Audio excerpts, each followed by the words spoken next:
Imagine this. You've just completed a major project at work or received an award for your achievements, but instead of feeling proud, your first thought is, I don't deserve this. Someone is going to figure out that I'm not as good as they think I am. You've worked hard, given your best, and yet deep inside, there's an overwhelming feeling that you're not worthy of the recognition or success you've received. This feeling isn't just temporary doubt, it's imposter syndrome.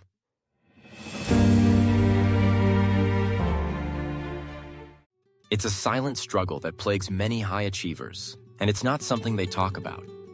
Despite their outward success, they feel like frauds, living in constant fear that others will unmask them. They believe that their success is due to luck, timing, or sheer chance, and not because of their own talents, hard work, or abilities. In this article, we'll dive deep into imposter syndrome, unpacking its origins, how it impacts our lives, and, most importantly, how we can overcome it. You'll understand why it happens, how to recognize it, and, with the right tools, how to transform those feelings of inadequacy into confidence and empowerment. What is imposter syndrome? Imposter syndrome is the psychological pattern where an individual doubts their accomplishments and has a persistent fear of being exposed as a fraud, despite evident success. It's often accompanied by a lack of internal validation, where the individual feels that their success is undeserved or that they've somehow tricked others into thinking they are more competent than they feel. Key characteristics of imposter syndrome. Chronic self-doubt. Individuals with imposter syndrome feel like they're not really as good as others think they are. Despite accomplishments, they can never internalize success. Fear of exposure. There is a constant fear of being discovered as a fraud. These individuals worry that someone will eventually reveal that they don't deserve their success. Attributing success to external factors. They often explain their success through luck or timing rather than their abilities, skill, or hard work. Perfectionism. A tendency to set impossibly high standards for themselves. Even when they meet these standards, they feel it's not enough. Historical background and origin. Imposter syndrome was first identified in 1978 by psychologists Pauline Clance and Suzanne Imes, who discovered it primarily among high-achieving women. However, over the years, studies have shown that it affects people across all genders, ethnicities, and walks of life. Imposter syndrome is not a diagnosis, but rather a pattern of thinking that leads individuals to experience intense self-doubt, despite objective evidence of their competence. The core psychological mechanisms behind imposter syndrome. At its core, imposter syndrome is driven by a discrepancy between an individual's internal self-image and external recognition. While the outside world may see them as competent, intelligent, or skilled, they cannot reconcile this with their internal narrative. They are unable to internalize their success and feel disconnected from the acknowledgement of their abilities.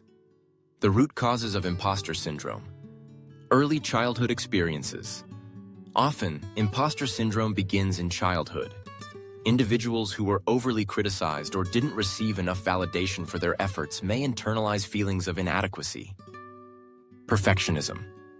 When people set unrealistically high standards for themselves, they're setting themselves up for failure. Even if they succeed, they're unable to accept it, believing that they've only barely scraped by. Social comparison. Constantly comparing themselves to others, especially in the age of social media, can exacerbate feelings of inadequacy. Social comparison theory suggests that we often measure ourselves against others, which can increase the sense of not measuring up. Take Sarah, a successful executive who has built an impressive career over the years. Despite accolades, promotions, and professional recognition, Sarah can't shake the feeling that she doesn't belong. She fears that someone at work will eventually discover that she's not as capable as she appears. She feels like her success has only been a matter of chance, or because she's been lucky. Impacts of imposter syndrome. Imposter syndrome doesn't just affect an individual's self-esteem, but it also creates mental and emotional turmoil. The constant fear of exposure, combined with the inability to internalize success, can lead to feelings of anxiety, stress, and even depression. Emotional strain, anxiety and stress.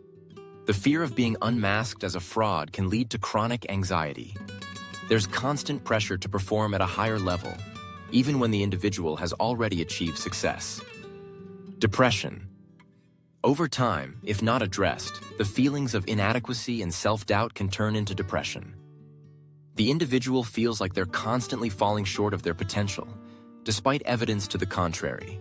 The impact on personal and professional life. Imposter syndrome can affect all areas of life, including professional, social, and personal spheres. In the workplace. Overworking. Those with imposter syndrome often feel the need to overcompensate by working harder than others to prove their worth. However, this can lead to burnout. Avoiding challenges. Some individuals with imposter syndrome avoid new challenges or opportunities because they fear failure. This limits personal and professional growth. Difficulty accepting praise. Compliments or recognition can feel uncomfortable. The individual may brush off praise or dismiss it as undeserved. In personal relationships. Isolation. The fear of being exposed often leads to isolation. These individuals may distance themselves from others, afraid that people will find out they're not as capable or competent as they seem. Strained relationships.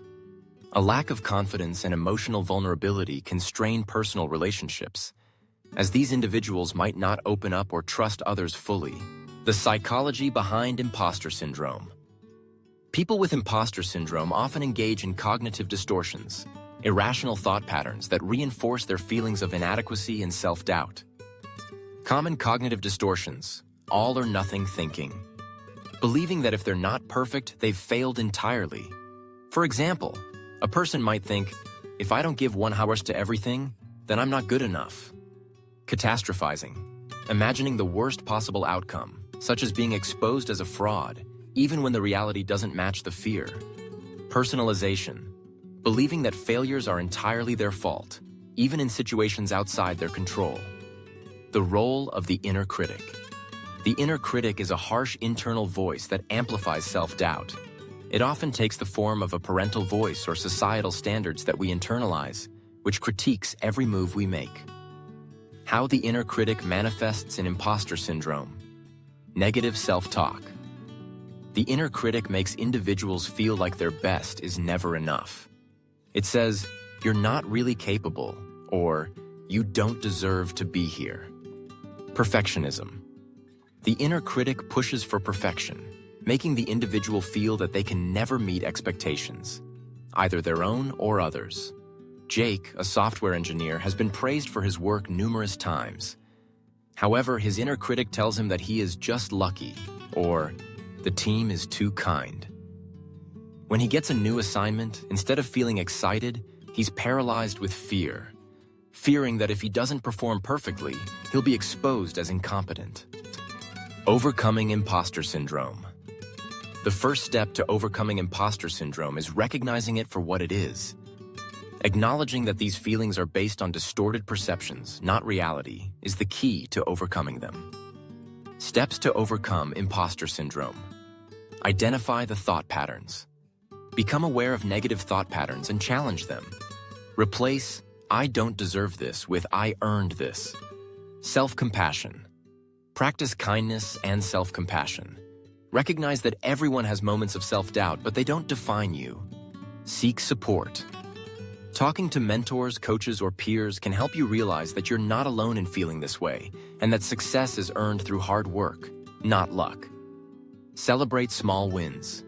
Rather than dismissing achievements, take time to acknowledge your hard work and celebrate your progress. Building lasting confidence. Confidence doesn't come from external validation, but from internal validation. Learning to trust yourself and believe in your abilities. Strategies to build self-belief. Set realistic goals. Break down large tasks into manageable steps and celebrate each success along the way. Mindfulness practices. Engage in mindfulness and grounding exercises to stay present and let go of unnecessary self-criticism. Affirmations. Use positive affirmations to challenge negative beliefs about yourself. Replace "I'm a fraud" with "I am competent and capable." Megan, a successful writer, used to struggle with imposter syndrome.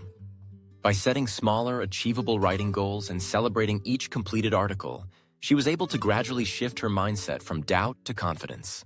Imposter syndrome is a common yet often silent struggle for many high achievers. It can cause anxiety, self-doubt, and emotional burnout. But the truth is, you are not a fraud. You are capable. You are deserving of every achievement and recognition that comes your way. Embrace your successes, acknowledge your feelings of self-doubt without letting them control you, and step into your true potential. If this article has resonated with you, I invite you to take action. Recognize the patterns of self-doubt, confront them with self-compassion, and begin the process of reclaiming your authentic confidence. Share your experiences with us in the comments below. Subscribe to the channel to continue exploring ways to boost your self-esteem, challenge negative thoughts, and ultimately, live a life of fulfillment and self-empowerment. Because you are worthy, and your success is never a fluke.